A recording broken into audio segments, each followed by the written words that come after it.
I don't try and perfect the scene in my head.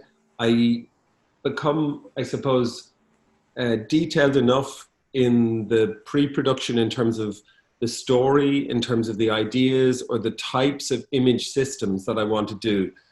But I don't try and lock it down too much. I try and keep a little bit alive for the day when you come and film it, because I'm more interested now in trying to capture a truth rather than trying to perfect a scene. I spend a lot of time in prep doing work that, let's say, gives me a very strong foundation so that on the day when I shoot something, I have an ability to be loose around the foundation that I've created.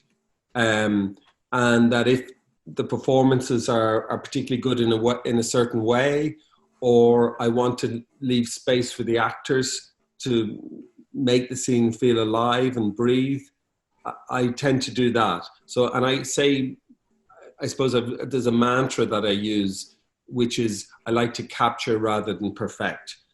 So I've made a shift from something that's very constructed, almost has like it's an IKEA assembly sort of thing, to something which is much more fluid and light, would be the thing. So the key to doing that, I think, for me, is to work in prep a lot, to give myself frameworks within the prep so I understand the material and I understand let's say, the possibilities that exist around the thing, so that when it comes to doing it, I can be quite flexible. So that would go from how I analyze the script, making sure the points are in the script that I want to emphasize and that I understand them very clearly, that I understand them clearly in terms of, what's happening on the surface, but also that I might have other ways of understanding them that give it a depth, other kinds of language to do that. Okay, so this is the type of thing that I would do. Say this is more at the visual end of it, okay? So if you look in the left-hand column there, where the cursor is, I have various scenes, that are in the film, and they might be key scenes that I've identified as places that are, maybe there's a climax, or a mini climax in the story, where something in the story, it's a pivotal point in the story. And, where the sequence scenes before that are building towards that moment, right, for example. So I've listed them on the left. And then if you look on the top row across here, I have things like subdivision of frame central characters, deep space versus flat space, long takes versus short takes, busy versus composed. So there are different types of visual language. And within any of these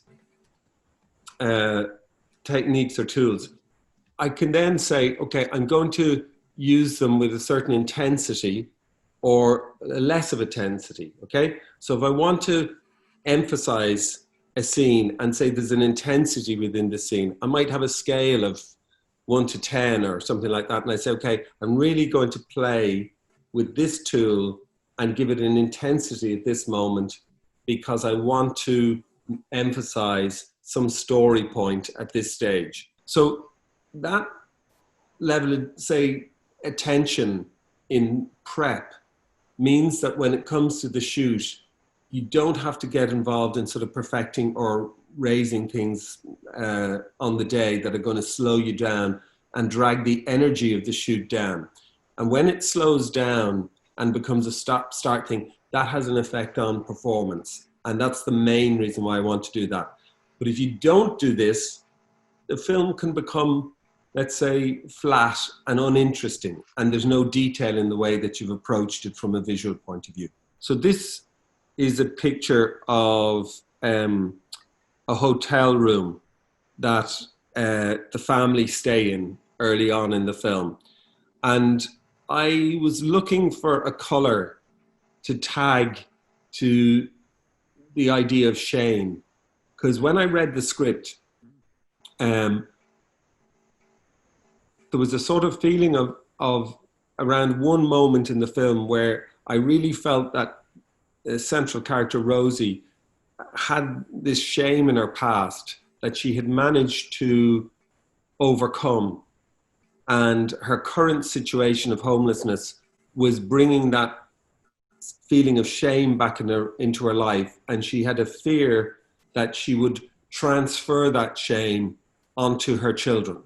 And that was what one of her biggest fears in the story is. It's never spoken, it's never said, but you feel this anxiety within her.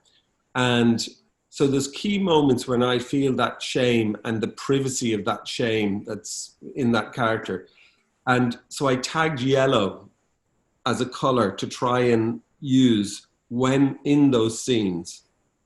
And I can't remember whether I was in the hotel room and I saw the couch and it was yellow and I said, okay, maybe I can use that, or whether I already had the idea of, I'm going to put yellow things there. I can't remember. And it doesn't matter in a way, because either way, it's either you discover and you find things and use them, or else you try and impose them and use them. But what it is looking for patterns or ways to draw that meaning out. If you start trying to perfect and sort of go in on a moment and say, could you just do that again and do it a little bit more like this and a little bit more like that? What happens is with an emotion, it gets worn out and it becomes more artificial. Whereas if you can keep it light and fresh, I feel anyway, it has an energy and an authenticity that has power. And if you can manage to keep everything in the film with that sort of lightness, or with that, and when I say lightness, I don't mean comedic or something. I just mean that it isn't overworked. It has a lightness in the way that it's like it's something that's always becoming, as opposed to something that's been very rigidly constructed. I was just going to ask about your rehearsal process, because you were saying about keeping it light and fresh. So do you do much rehearsal, or what's your process for that? No, when I say I don't do much rehearsal, what I would do, like, I spend a lot of time with the actors and I spend a lot of time discussing the script. So I'd go through the script either as a group or in smaller groupings, and I'd talk through each scene and say, what's happening here? Basically to make sure that everyone understands what's happening. And also gradually, as you go through the script like that, you can sort of give benchmarks that you want to hit, or sort of key words that are important to you. So as part of the prep, say, for example, when I was document I was looking for earlier on, I couldn't find. When I'm breaking down the script, I might look at key scenes and I'll give them just one word. So for example, fearful, or Rosie is fearful, or she's escaping, or generally one word, one verb that's active in some way, and that sums up a core emotion that's underneath that scene. So having done that sort of work of emphasizing, so say deciding what I'm emphasizing and where I'm emphasizing it, when it comes to, say, that rehearsal period, you're talking about the script, and it's an opportunity for you to place those words into the minds of the actors, so that if they become a refrain that you're using them again, you've planted them well in that process along the way. Is it better to have an archive of film concepts or screenplays, or is it better to focus on the one? I don't know if there's an answer to the question, except what I would say is it's always good to have at least one thing to follow on, because the energy that it takes to make a film and to live with the film, and then in post-production to go through it, and also if you're promoting the film and going to festivals and all that, it takes up a lot of time, both for you as a director, but even as a production company. A lot of your energy goes to minding that film. And then when you want to make a new film, unless you have something that's been ticking away and ready to go, you've got to add on. If you haven't done that, you've got to add on a year and a half to get that up to speed. So it could be like 3 or 4 years between films, which makes it quite hard, just at a very practical level, to make a living. You know, it's sort of, you need to be able to do a film every 2 or 3 years. So having something ready to go is always great. So in that scene, you know, the advantage of what I call evolving masters, like it's just a phrase or whatever that myself and Cathal do this, and I'm not saying we've invented anything, but it's just our language to describe it, is the sort of long takes that allow the actors to sort of, I suppose, feel that the thing is happening for real or is alive in some way, and that it isn't a stop-start process of wide, close-up, you know. So I go from a wide into a close-up. And what comes out of it is sometimes, say, that moment when the father and son have been fighting and then they are looking at each other, you know, in their eyes. That's not something that I, you know, specifically told the actors to do, you know. I've told them the feeling around the scene, but that moment happened. You know, it wasn't something that was designed. It happened. Our camera was in the right spot to create that. The actors probably have a feeling where the camera is, and they haven't got used to it being there. So they're going on almost as if they're playing a sport. They're going on instinct a little bit, and it gives you good moments. And again, at the end of the scene, when the camera pulls back and we're watching them having their dinner, 2 things happen that I loved at the time. Was, you know, one, Jesus, the younger guy, decided to wait for his father to finish serving himself the food before he went in. And it's a real tension that you feel off of that, you know, that he's ready to go, but he doesn't go. And it's a feeling that he knows very clearly where the emotional boundary or the line is with his father. And it's there to be crossed over, but he hasn't chosen to cross over it fully yet. And that's something that happened out of the moment. So in a way, it's something that happens with the loosening, you know, having a loose, fluid style. And the other thing that happens is the father in that scene, there's something, he's kind of, his son has questioned him, and in some ways had a first time where he's had an attack on him. But at the same time, and the father's lost a little bit of face around that, but at the same time, the father's happy that the son has shown a bit of spine, you know? And there's a sort of, the father's getting off on the argument. He likes the fact that there's an argument and a row and that there's friction and energy in the air. And you can feel that off of him, which I hadn't said it to him before, but that came out of the scene. So it's a sort of way where you're letting all of the people there bring something to the party. You still have to control it and manage it and decide very quickly, is it helping me or is it going against what I want? Is it adding to what I want or is it taking me away from what I want? And if it's adding to what you want, brilliant, it's great. If it's taking away from what you want and it's sending us in the wrong direction, you need to be very quick to go in and sort of steer it away from that. But the fact that you're letting people bring something to it brings energy, and it's a sort of vitality to it, let's say. I kind of feel if you have an ending and an image and a sort of idea for an ending that's very clear, it lets everything else find an appropriate place in the build up to that.